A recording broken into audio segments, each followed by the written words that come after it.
Jordan Bardella à la rencontre des agriculteurs. Écoutez bien ce qui s'est dit. Nous sommes honorés. Si vous pouviez vous taire derrière, merci. Nous sommes honorés de ta présence.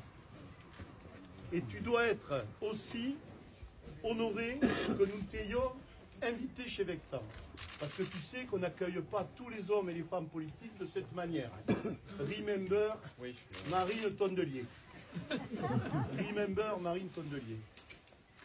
Tu es notre dernier espoir. On les a tous essayés. Tous. On espère franchement, mais je te vois que tu nous regardes bien dans les yeux, donc que tu n'es pas un pur produit du marketing parisien, etc. Tes origines prouvent, parce que ici, tu es un pays conquis, tu es en Italie. Ici. Oui, oui. Levez la main, les Italiens d'origine.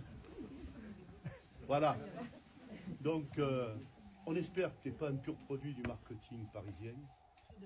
Et on a besoin de quelqu'un. Nous, les paysans, on a besoin de quelqu'un, d'un homme politique, d'une femme politique, qui nous dise, voilà ce qu'il faut faire pendant 20 ans, pour les 20 prochaines années. Nous, on est sur le temps long, d'accord? Et donc, on ne navigue pas au gré des décisions d'une Assemblée nationale bancale, d'un gouvernement bancal, etc.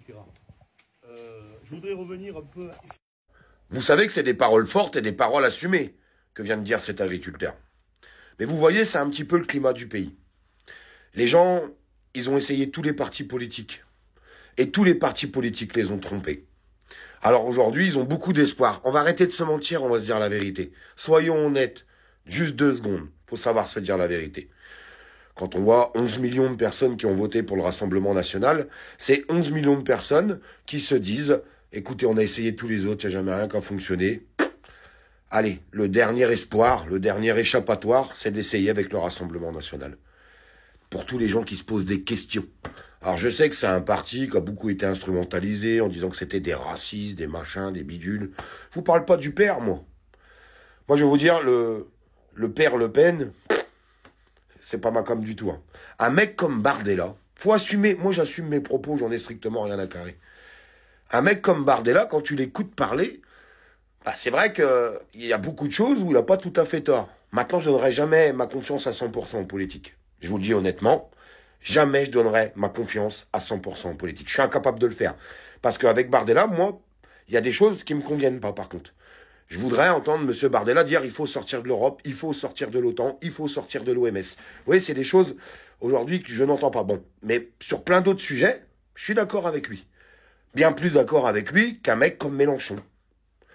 Est-ce que ça fait de moi un raciste? Est-ce que les 11 millions de personnes qui ont voté pour Bardella, est-ce que ça fait d'eux des racistes? Il faut poser les choses, il faut se dire la vérité. Il faut arrêter de se mentir. Non, absolument pas.